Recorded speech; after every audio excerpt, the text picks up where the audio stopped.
പ്രപഞ്ചത്തിലുള്ള സർവ്വ മനുഷ്യരും അല്ലാഹുവിന് അടിമയായി പടച്ചവനിൽ വിശ്വസിക്കുന്ന എല്ലാവരും സ്വർഗമാണ് ആഗ്രഹിക്കുന്നത്. 5 നേരം നിസ്കരിച്ചിട്ട് ദുആ ചെയ്യുന്നത് സ്വർഗമാണ്. 2 റക്അത്ത് നിസ്കരിച്ചാലും സദഖ കൊടുത്താലും വഅദ് പറഞ്ഞാലും വഅദ് കേട്ടാലും എന്ത് നല്ല കാര്യം ചെയ്താലും എല്ലാവരും സ്വർഗം ആഗ്രഹിക്കുമ്പോൾ മഹാനായ പ്രവാചകൻ സല്ലല്ലാഹു അലൈഹി വസല്ലമ തങ്ങൾ തന്റെ സ്വഹാബത്തിനോട് പറയുന്നു, യാ സ്വഹാബാ, എല്ലാവരും പടച്ചവന്റെ സ്വർഗം കിട്ടാൻ ആഗ്രഹിക്കുമ്പോൾ എല്ലാവരും പടച്ചവന്റെ ലഹും ജന്നാത്തിൻ തജ്രീ മിൻ തഹ്തിഹൽ അൻഹാർ, പാലരുവികളും തേനരുവികളും ഒഴുകുന്ന പടച്ചവന്റെ സ്വർഗത്തിന് വേണ്ടി ജനങ്ങൾ മുഴുവനും രാപ്പകലുകൾ കഷ്ടപ്പെട്ടുകൊണ്ട് പരിശ്രമിച്ചുകൊണ്ട് ദുആ ചെയ്യുമ്പോൾ ലോകത്തിന്റെ നേതാവ് തന്റെ അനുചരന്മാരോട് പറഞ്ഞു കൊടുക്കുകയാണ്, യാ സ്വഹാബാ, അൽ ജന്നത്തു മുസ്താഖത്തുൻ ഇലാ അർബഅത്തി നഫർ. അല്ലാഹുവിന്റെ പ്രവാചകൻ തന്റെ സ്വഹാബത്തിനോട് പരിചയപ്പെടുത്തുകയാണ്, എല്ലാവരും സ്വർഗത്തിൽ കടക്കാൻ വേണ്ടി കഷ്ടപ്പെട്ട് പരിശ്രമിച്ചു കൊണ്ടിരിക്കുമ്പോ എല്ലാവരും അല്ലാഹുവിനോട് സ്വർഗം തരണേ അല്ലാ എന്ന് പട്ടിക്കരഞ്ഞുകൊണ്ട് ദുആ ചെയ്തുകൊണ്ടിരിക്കുമ്പോൾ സ്വർഗം 4 വിഭാഗം ജനങ്ങളെ മാടി വിളിക്കുന്നു എന്ന് നബിയുനാ റസൂലുള്ളാഹി സല്ലല്ലാഹു അലൈഹി വസല്ലം. എല്ലാവരും അല്ലാഹുവിനോട് സ്വർഗന്താ സ്വർഗന്താ സ്വർഗന്താ എന്ന് പടച്ചവനോട് എല്ലാവരും ദുആ ചെയ്യുമ്പോൾ സ്വർഗം 4 വിഭാഗം ആൾക്കാരെ എനിക്ക് തരണേ എന്ന് പടച്ചവനോട് ദുആ ചെയ്യുന്നു എന്ന് നബിയുനാ റസൂലുള്ളാഹി സല്ലല്ലാഹു അലൈഹി വസല്ലം. സ്വർഗം വിളിക്കുന്ന 4 വിഭാഗം ആൾക്കാരുണ്ട്. അൽഹംദുലില്ലാഹ്, അല്ലാഹു ആ വിഭാഗത്തിൽ എന്നെങ്കിൽ നിങ്ങളെ ഉൾപ്പെടുത്തി അനുഗ്രഹിക്കുമാറാകട്ടെ.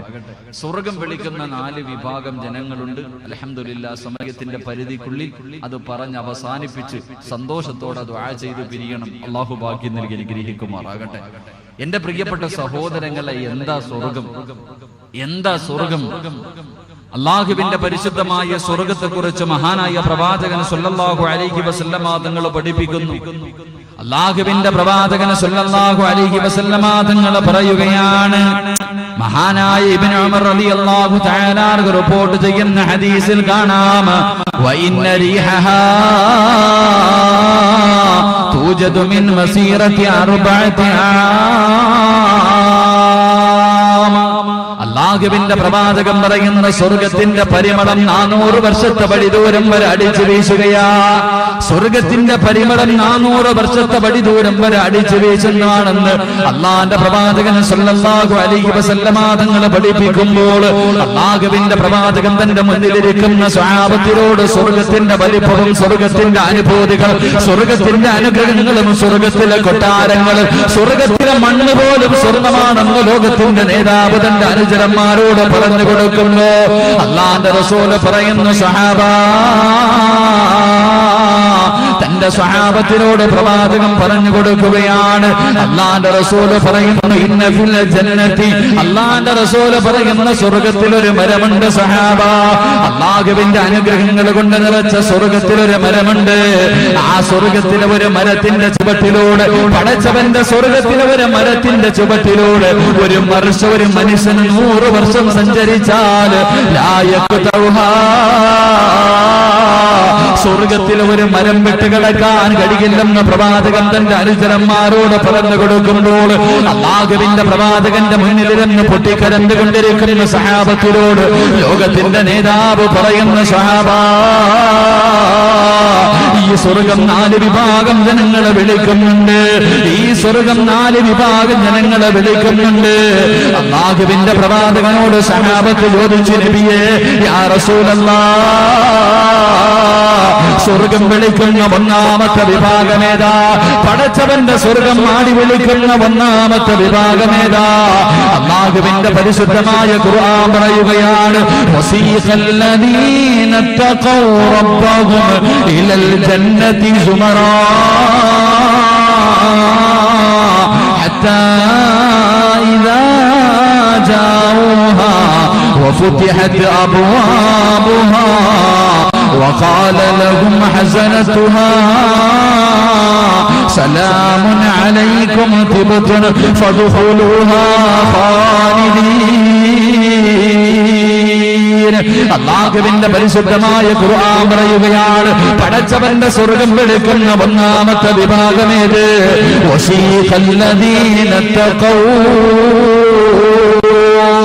അല്ലാഹുവിന്റെ സ്വർഗം വിളിക്കുന്ന ഒന്നാമത്തെ വിഭാഗമേതെന്നറിയുമോ? അത് പടച്ചവനെ പേടിച്ച് ജീവിക്കുന്നവനാണെന്ന് അല്ലാഹുവിന്റെ വിശുദ്ധ ഖുർആൻ. അല്ലാഹുവിന്റെ പരിശുദ്ധമായ ഖുർആൻ പറയുന്നു, സ്വർഗം വിളിക്കുന്ന ഒന്നാമത്തെ മനുഷ്യൻ അല്ലാഹുവിനെ പേടിച്ച് ജീവിക്കുന്നവനാണെന്ന് നബിയുനാ റസൂലുള്ളാഹി സ്വല്ലല്ലാഹു അലൈഹി വസല്ലം. എന്റെ പ്രിയപ്പെട്ട സഹോദരങ്ങളെ, അല്ലാഹുവിനെ പേടിയുണ്ട്. എന്ത് കാര്യം ചെയ്യുമ്പോഴും എന്റെ റബ്ബ് കാണുന്നുള്ള ഒരു ചിന്ത നമുക്കുണ്ടാകും. അങ്ങനെ ഒരു ചിന്ത നമുക്കില്ലല്ലോ.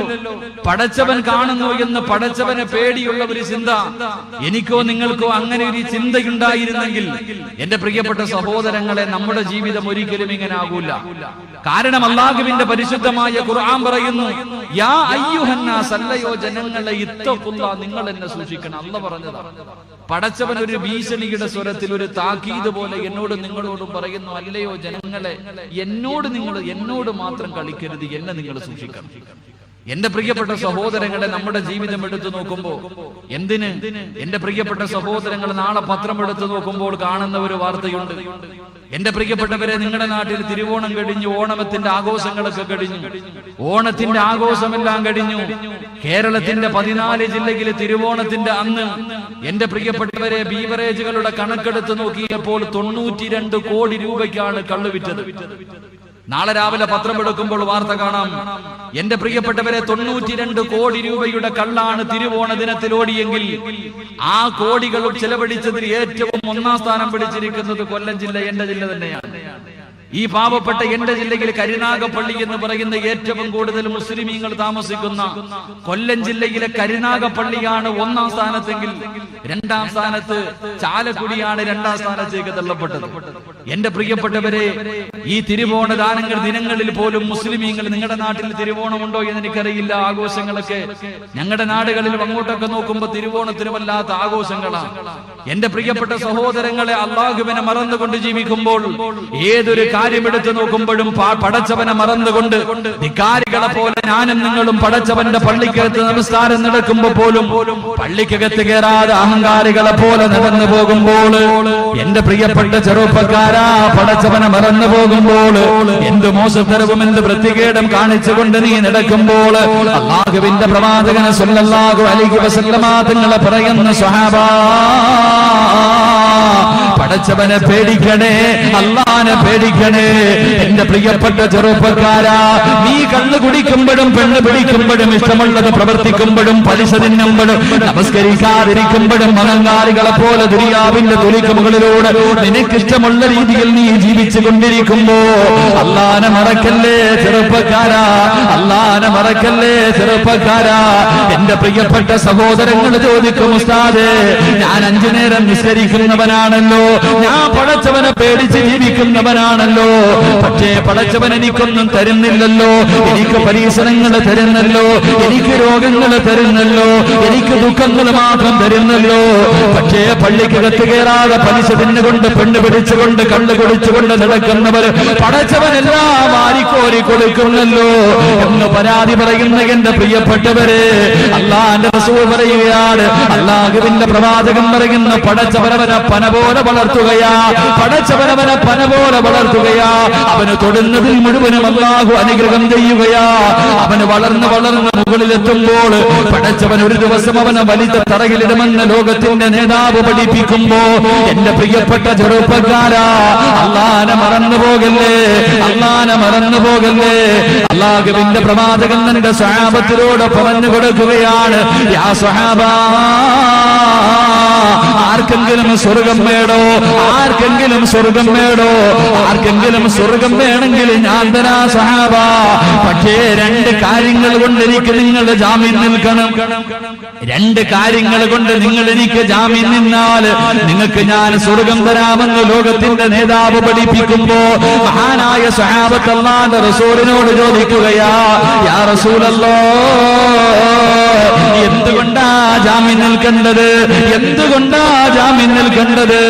അല്ലാഹുവിന്റെ പ്രവാചകനോട് സഹാബത്ത് ചോദിക്കുമ്പോൾ അല്ലാഹുവിന്റെ റസൂൽ പറയുന്ന സഹാബ, നിങ്ങളുടെ ഗുഹ്യഭാഗം കൊണ്ട് നിങ്ങൾ എനിക്ക് ജാമ്യം നിന്ന, നിങ്ങളുടെ ഗുഹ്യഭാഗങ്ങൾ നിങ്ങൾ സൂക്ഷിച്ച നിങ്ങൾക്ക് ഞാൻ സ്വർഗം തരാ സഹാബ.